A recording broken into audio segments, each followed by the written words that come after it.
Jews, the traditional form of Judaism has seemed outmoded, a barrier to modern life.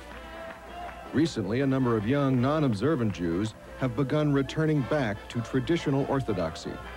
David Relkin and Vivian Lerner are two young professionals from New York City who have decided to take this radical step. This story is about their remarkable transformation, about why they chose to return, how their lives have changed, and about the consequences, because their journey has brought both joy and conflict to David, Vivian, their family, and friends.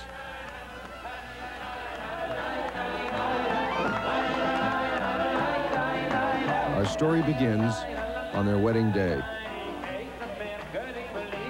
Complete religious observance is something that is all-encompassing. It provides for every need. I have a set of standards by which to live that I believe in, that I believe are right, that I believe will pay off, that I believe are healthy for me, for my husband, and for our children, God willing.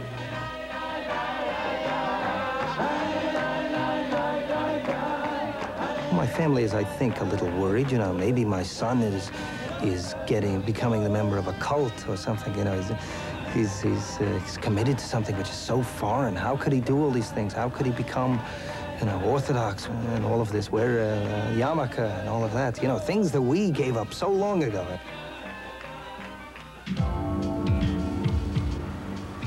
On the afternoon of the wedding, David, who is 26 and a recent law school graduate, will immerse himself in a mikvah, or ritual bath, a ceremony said to cleanse one of spiritual impurity. David is the first in his family to observe Jewish law strictly since his grandparents arrived in America at the turn of the century.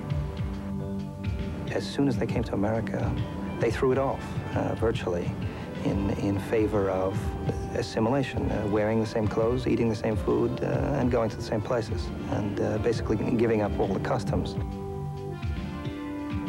David's return to orthodoxy was set in motion a year ago with a trip to the Soviet Union. There he met with refuseniks and was moved by their defiant embrace of Judaism despite the severe consequences. This triggered so dramatic and sudden a change in David, it shocked his friends and family. I'm not sure that I believed in God a year ago, and I don't think I could say that I did. So I felt like I could not ever belong to any group which believed in God. My transition was, I think, based upon a kind of eye-opening acknowledgement that the Jews had lived for such a long time as a people, and that either they embodied values which would produce longevity of a people, or that there was the hand of God at work, and perhaps both coincide in one thing. Before the wedding ceremony, the groom's party gathers upstairs in the synagogue for the signing of the ketubah, or marriage contract. But first, they pray in the afternoon service, one of 3 that Orthodox men are required to perform each day. Among the guests are several of David's old friends. Although Jewish, they stand apart from the others, uninvolved in the Orthodox ritual. Jack Rubenstein was once one of David's closest friends. Today is the finale. Today is the funeral of our friendship. I really don't see it. I don't see it coming back together after this. He's got, you know, he's got his own concerns now. He's got his own, his world is veered off so extremely that it's over for David and I. I accept the responsibility for this ksuba and on my heirs, etc. to pay all my debts. Okay? Which I own now, and that things that I'm going to purchase. Real estate, not real estate, etc. All sorts of movable property. Even the shirt off my back. We're now going to take David downstairs to the Kala, to Vivian, for the traditional bedecken ceremony, which is the veiling of the bride. This is, of course, a throwback to what happened with our father Jacob, who intended to marry one woman and discovered only too late that he married another. So for that reason, it has been traditional custom for the groom to see the bride to make sure that it is the correct bride, and also to give the bride a last opportunity to object in case she refuses to marry the groom. And we'll see what will happen downstairs.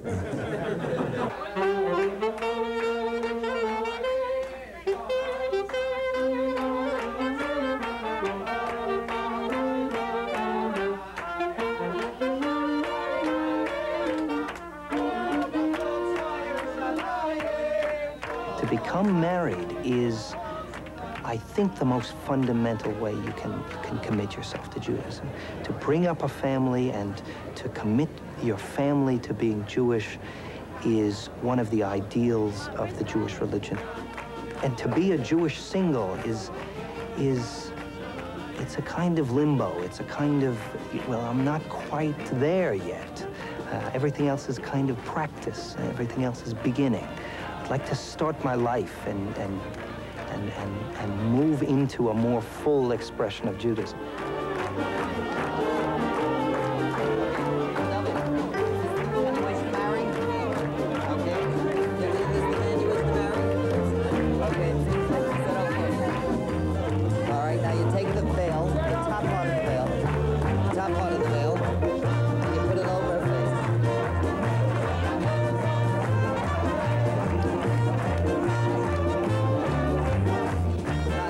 We're both faced with the possibility, with the opportunity to dive right in completely, to go as far as we can go, to do as much as we can do. In that, we have to be very careful with maintaining our relationships with the people that we love.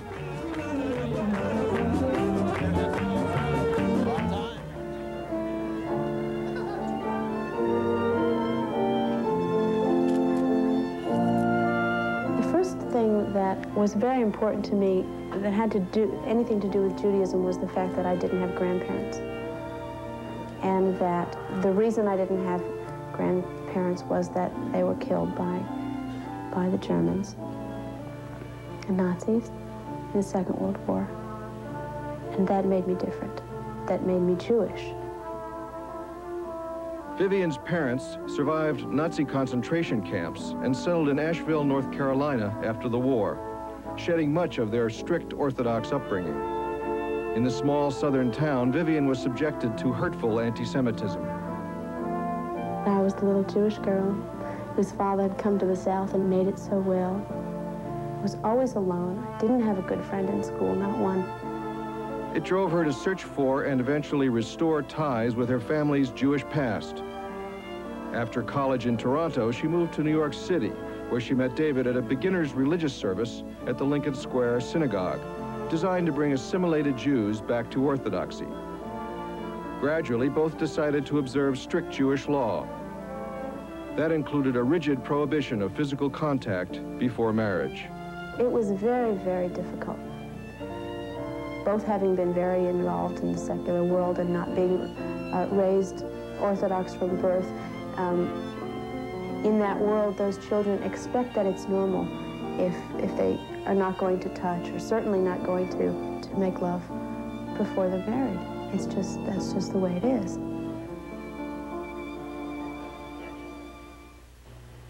Things were a little different for us. The temptation was absolutely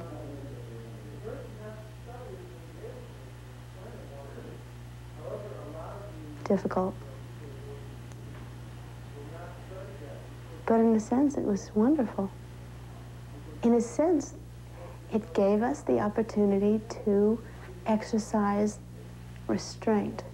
Baruch atah Adonai, mekadesh amo Yisrael, al yedei chuppah v'kiddushin. Amen.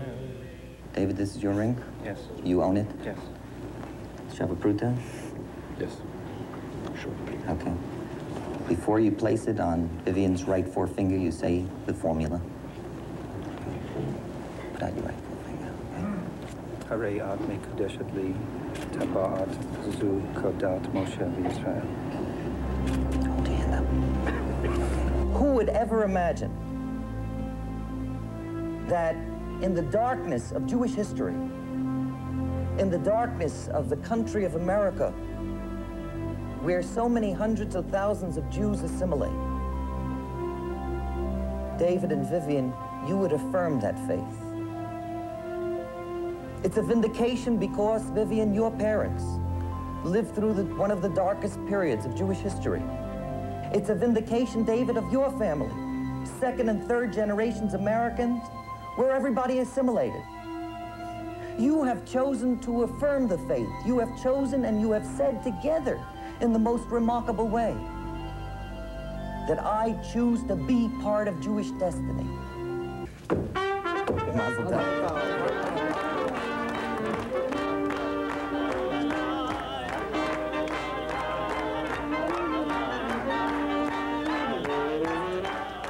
My present obligation to Jewish law frees me. I feel now that my actions have a meaning, in a sense that I'm not living in vain, but more than that. The commandments and the obligations give me direction so that my actions may be meaningful. And this, to me, is the highest level of freedom. When you act out of love for the sake of something important, that's freedom. Freedom is not the whim of a passionate moment or caprice. Am I going to lose my son because he's going to turn around and look at me and say, Dad, I can't eat in your house, I can't eat with you at restaurants, I can't go where you go, I can't do things with you on Saturday that you want to do. And this is a problem. And to some extent, I'm a little concerned about that. But I think I'll be able to fit in that. I think, you know, I'll just become more familiar with his ways and find a way to penetrate into his life. It requires a great deal more between my family and me. We have to make a great deal, we have to put in a great deal of energy, and we have to make a strong attempt to hold ourselves together despite this thing which has come between us in a certain sense.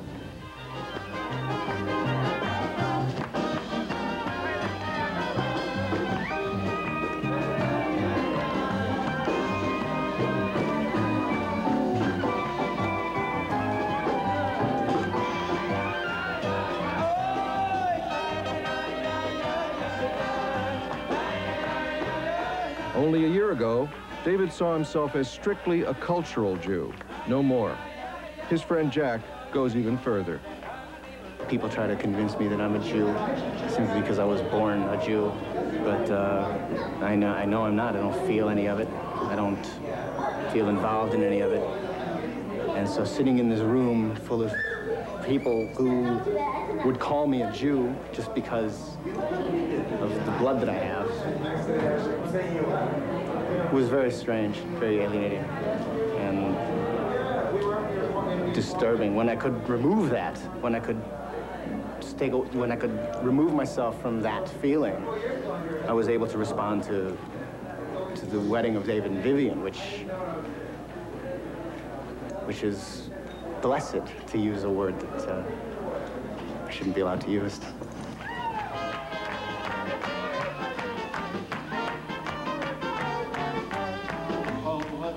Being held up on the chairs, I felt total elation.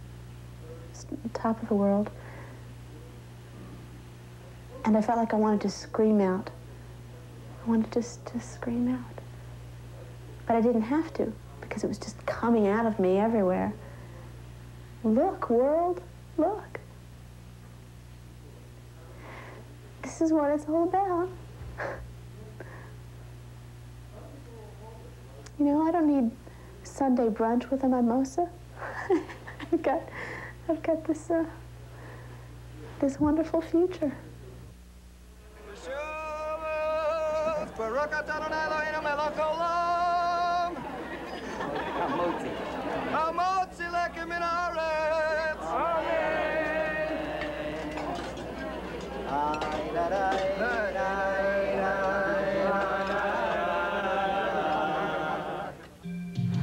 9 months have passed, and for David and Vivian, their return to orthodoxy has not gone far enough. Both decide they must leave their assimilated world on Manhattan's Upper West Side.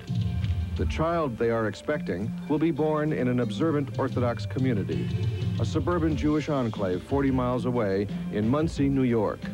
I was up all last night anticipating what it was going to be like to sleep in a new house and leave this place. Also, I kept thinking, I want to remember what it's like to sleep here, so I kept opening up my eyes trying to remember what it was like to sleep, but then I wasn't sleeping. I found myself awake all night. We were back and forth.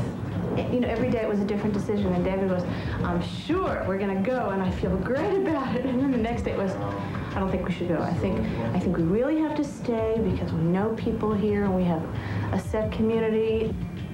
And it's going to be maybe too hard for us. You know, we're not going to know anybody, and how are we going to meet people? And maybe, you know, there's a chance that we wouldn't really fit in. Okay. This avocado, by the way, started growing. I've been trying to grow an avocado ever since I moved to New York, because my brother did it once, and I was amazed. It sprouted around the same time that I got pregnant, so we're very, figure we'll put it in the baby's room. Shalom Aleichem Malachi Ashaves Malachi El Yoim Mimelech Malchi Amlachim HaKadosh Baruch Hu Shalom Aleichem Malachi Ashaves. Muncie is a sort of unique community, and one of the main reasons that we're going is that it's specially incorporated, specially designed. The rabbis went there in order to study on a full-time basis. And right in the midst of the surrounding nations, as it were, is this Orthodox Jewish community. It's a kind of striking drive that one has going into there.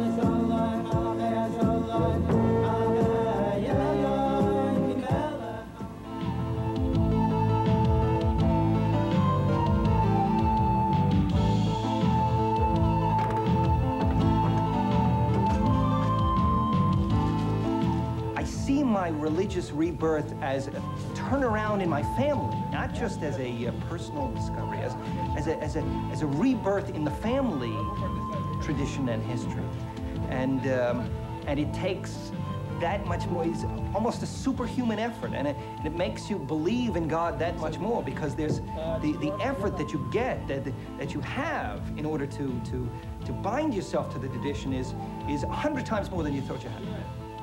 And it's a fundamental tenet. When you need the strength, God will give it to you. And I feel that He's giving me strength. I'm a little confused, but I have the strength, I think, to continue on my present path.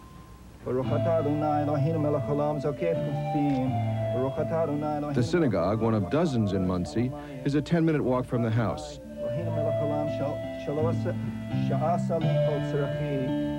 The act of prayer is a simple act of self-discipline. That here I have life, I have breath, I'm in an economic situation which doesn't force me to beg for my food. My parents are alive, thank God, and I have friends. And for all of this, I could easily take an hour a day or 2 hours a day to acknowledge that fact and to be grateful.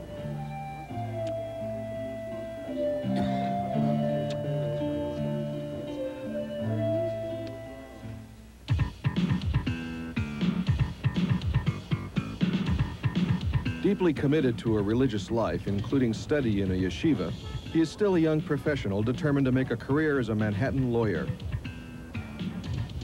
But now he has different priorities than his colleagues, conflicting demands on his time and energy. Finding a balance is a continuing struggle. David works for his father's law firm that represents many banks and textile companies. But can he make it in the rough and tumble of business while still strictly obeying the commandments of the Torah? In terms of the business side, there arise many conflicts. There are certain obligations that a Jew has, being a Jew, apart from anything else, that may cause conflicts in regular business law. And a Jew has to hold himself to a much higher standard of ethic and moral behavior than an attorney does. At 28 Susan Road, a new Relkin has taken up residence. It is Friday afternoon, and Vivian prepares for the Sabbath, the most sacred day of the week.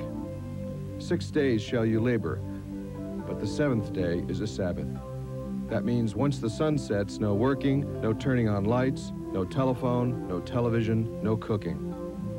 We don't deal with the pressure of, I want to hear the news, I want to see what's happening in the world, I want to know what's going on, I want to, call somebody, how many people haven't I, been in touch with, how many phone calls do I have to make, how many letters do I have to write? None of that. None of that at all. It's just peace, just appreciation of what we are lucky enough to have, and a time to reflect.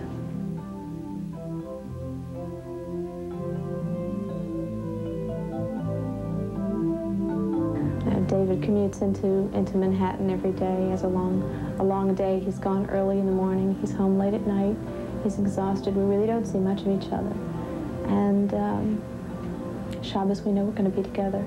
We're going to sit down. We're going to have a nice meal. We're going to have time to talk and look back on what we did or did not accomplish that week. And it gives us a very beautiful perspective on our lives, in that from week to week, we have a feeling of where we are and where we're going.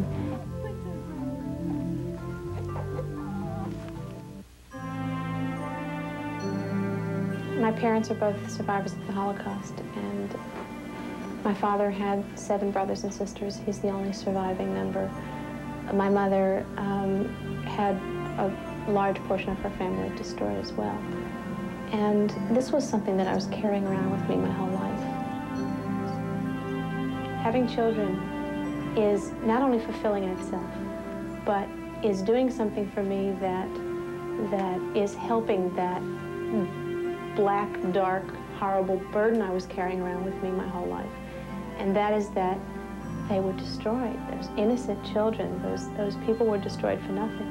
And now I have the chance as a woman to have children, to replenish what was destroyed. And it's a very big thing for me.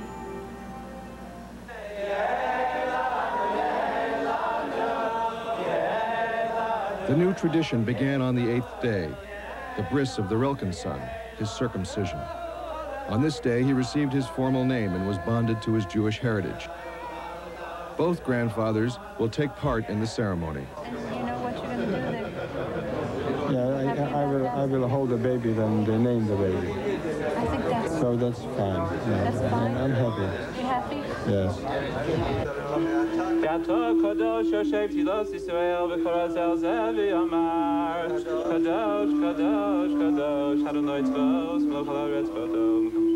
In this strict Orthodox setting, the gap between father and son seems more apparent.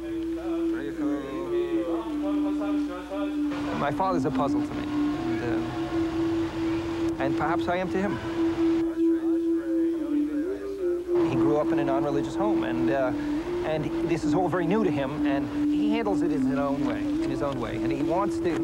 He feels a little at a loss. I just want you to be familiar with the service. Okay? A cup of wine will be filled, and there'll be 2 brachas. Once the circumcision is done, my son is integrated into the Jewish people, in the sense that his soul will always be protected by God. Okay?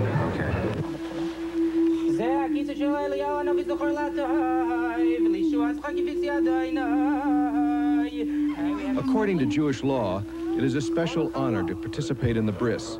David has carefully chosen among family and friends to carry the baby to the platform. Bris means covenant. bris milah is really what it's called. And milah is the actual circumcision, the covenant of circumcision.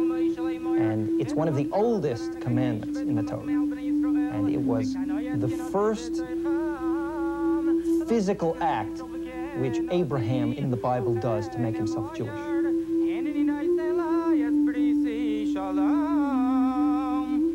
Women are always separated from the men in the synagogue.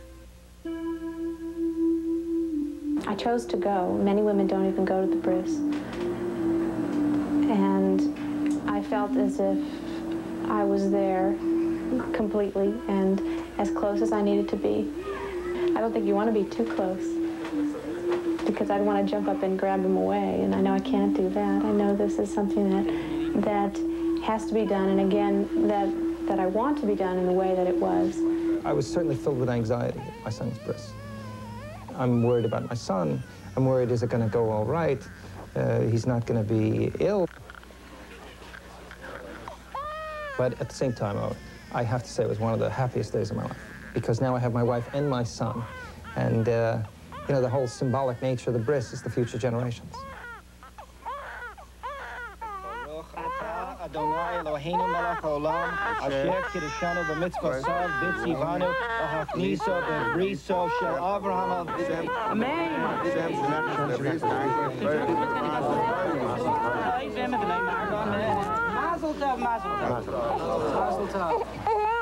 Vivian, he was circumcised 10 seconds ago. For this time, in this moment, tensions between the generations are put aside as the heritage of more than 3,000 years is passed on to young Avraham Moshe Elimelech Ben David Hirsch Relkin.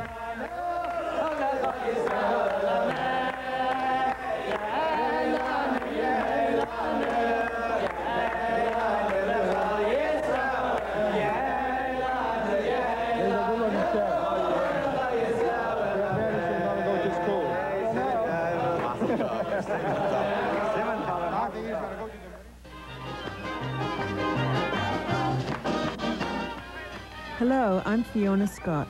As a member of WPBT, I invite you to join me in presenting great television. Remember, you can share MemberVision with someone you love with a gift membership. Call 1-800-222-WPBT. That's 1-800-222-WPBT.